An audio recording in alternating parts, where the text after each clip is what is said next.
Yeah.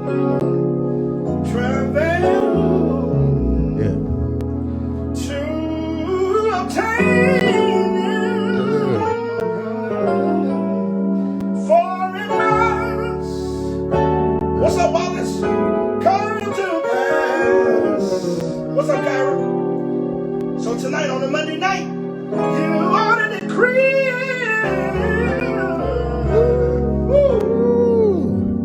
You ought to declare it. Hello, musicians. This is Corey Taylor from skilledmusician.com, where we are helping musicians improve. Thank you so much for checking out this video. Now, I am super excited about this video. Now, as you all know, Erik Miller is my big brother, and he's no stranger to our channel. And he's been playing and traveling with Michael Lampkin, who's a phenomenal singer and preacher, actually. Matter of fact, he did a singing competition, a gospel singing competition called Sunday Best, where he was one of the top 4 finalists. So he's incredible singing. Anyway, Erik does these worship sessions at his house where he brings in a singer and he's on keys and they just worship and they stream it live to Facebook. And I happened to catch one of his streams, and this is the one he had with Michael Lampkin that you saw at the beginning of this video. And I said, man, what he's doing on piano is incredible. And so I called him up. I said, Erik, I need you to come through and break this down, what you're doing. And so he was gracious enough. He came and he spent over an hour breaking down everything he was playing, what he was thinking, to the members of our premium membership, answering their questions because we did it live. But I thought, man, this was so impactful that I want to share some of it with you all as well. So a quick background before we start. This song that he's playing with Michael Lampkin is called Manifest, and it's been recorded by T.D. Jakes and Jonathan Nelson. And it's in the key of A or F sharp minor, depending how you view it. So it's a key that we don't often play in. So this is going to be interesting. So let's not waste any more time. Let's get started.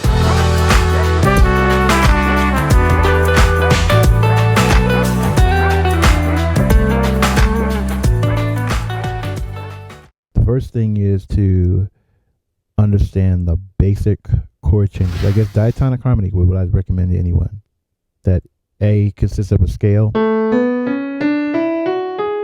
and these basic chords make up A. We should be familiar with them, right? And not only that they belong to the key, but how they function or go in pairs together. That is important. And I hope that wasn't too fast, that I'm playing the scale broken up and I'm playing the chords that go.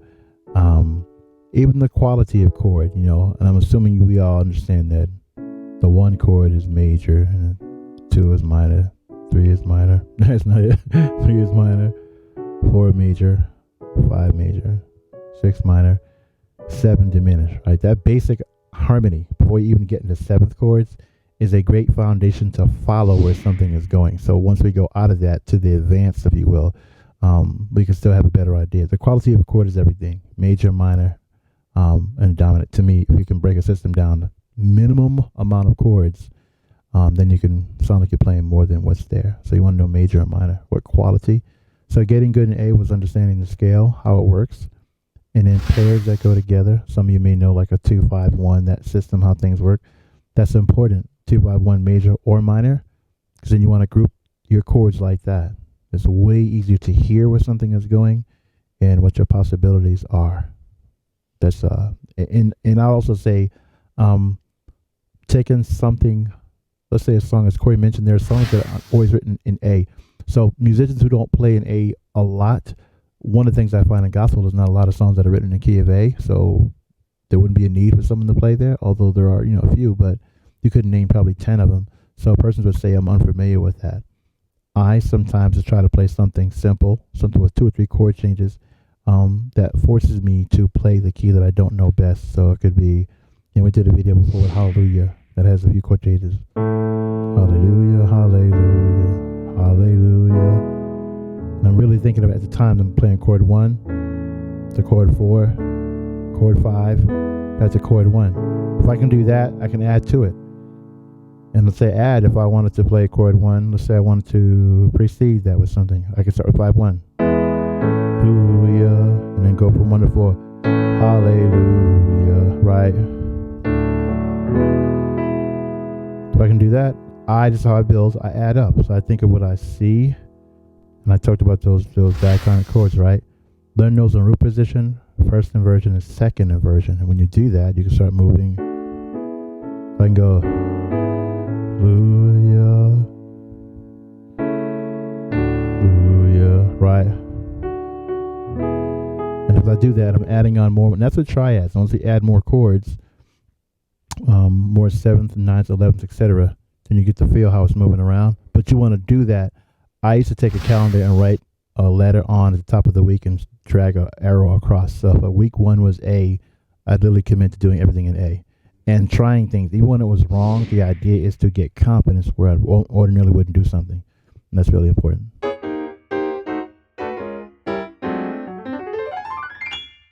Now,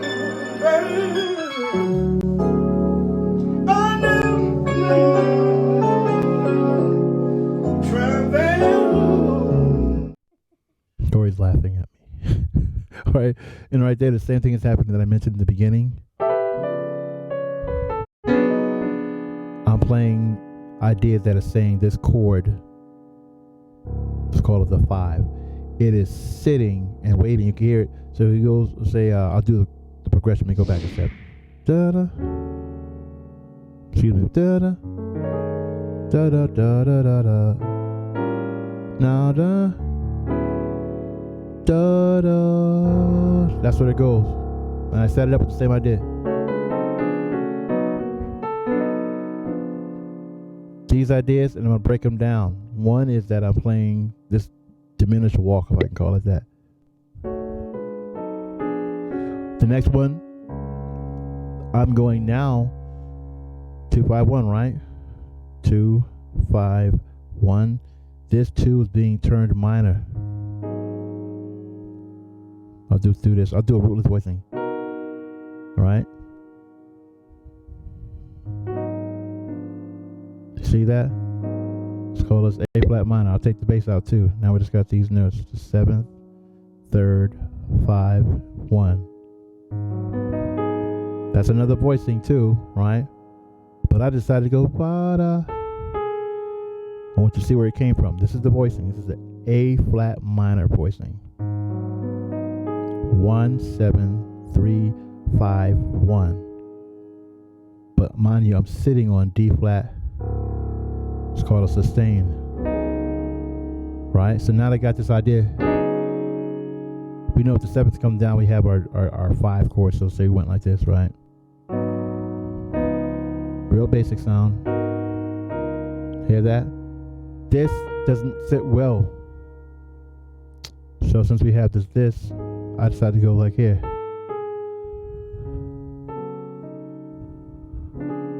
Here to go. The 7th is coming down. The 5 is coming down. And I went up and played this above 1. Yes. This would sound out of key. Oh, Corey's saying that an F sharp minor, but the B flat would sound out of key. Yeah, it doesn't sound good at all. I could have used it and danced on, but instead of dancing, I just said da da. But I want you to see this is how we trace that. Excuse me.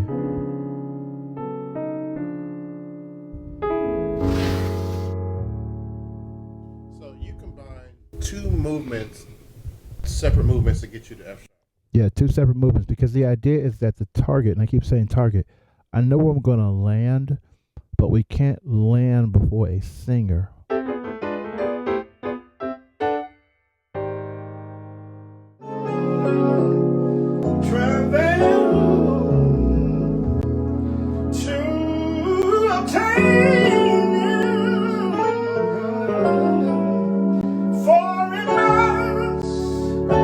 What's up, Wallace? Coming to pass.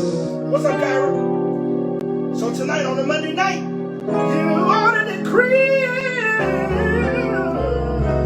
Woo. Right? This is one of those instances that he paused. He's saying what's up to someone on the live and talking, right? And the chord change is on F sharp. Like this would be the. We're gonna go another 2-5-1 instance to go to B minor as in boy. So when he said, so in this case I took one chord voicing. He's dancing. I knew we were gonna start here. Minor 2-5-1, major 2-5-1 actually. I'm sorry, whoa, right? This is D flat minor, right? We're gonna go to G flat or F sharp, altered, to end up on B minor. But because he paused and talked and then said, I did this one voicing. D minor, E flat minor, D minor, C minor to my chord I wanted to start at. Because he had so much time with talking and dancing, I couldn't think what else to play. So do do do ba da do da da. The whole point is just minor 2-5-1. But instead of waiting or leading him, da da da da da da da da da da, I'm gonna wait and dance around. So whatever he goes, in this case that's a 2 chord. I played all 2 chords, all minor chords. Now, mind you, the voicing is different, right? I think I've heard Kenny Barron and Herbie Hancock accredited for this chord. It's basically that it's fifths, number 5, right? 5th apart. All right. Up. And I think, although I didn't do it, you probably could have played it with the rootless voicing too. So it would have worked. But the idea is that I'm taking one voicing. I talked about voicing. Because this is the starting point. I always try to precede that starting point, especially as we accompany people that are dancing around. Oh, I saw a question. I'm sorry. That's the idea. We're going to that, but I see it. Da, da, da, da, da, da. So the idea is, if we're gonna dance with understanding that just move one thing. And again, this is reinforcing what I mentioned earlier. You don't have to have a bunch of things. One thing that's moving. And if I took this chord, I just made a mistake just now. That we normally voice it the rootless chord like this, 3, 5, 7, 9, right? But I put the 11th here, right? It's a really contemporary sound. But if I did that, I could have used that too. Started to see it, I declare. It still would have worked. It's consistent, it's moving. That idea of one thing working together.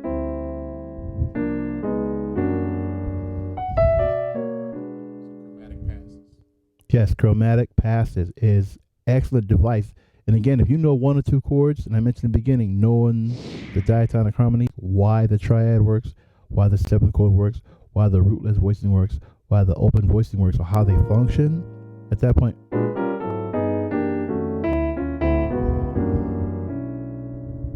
that's kind of the key to it. And we can manipulate it because we have an understanding of what it's doing. The whole target is here. You can dance around that target. I could have probably went low. I could have went declare. Same thing, 1 chord. Da, da. Then went down to B flat.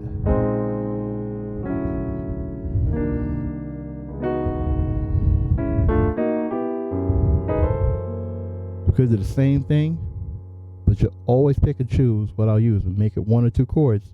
That's how I'm playing. All right, wow. So I hope you found that video impactful as much as I did. There are some real gems in there that literally changed my playing.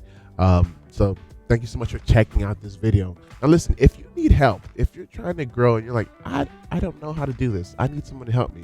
I put a link in the description box. Click the link and let's set up a Zoom call where we can talk face to face and talk about how maybe I can help you accomplish your goals. Also, don't forget to like, subscribe, and comment below the videos you want to see me make, because I want to make the stuff you want to see. All right. So until the next one, be blessed and happy practice.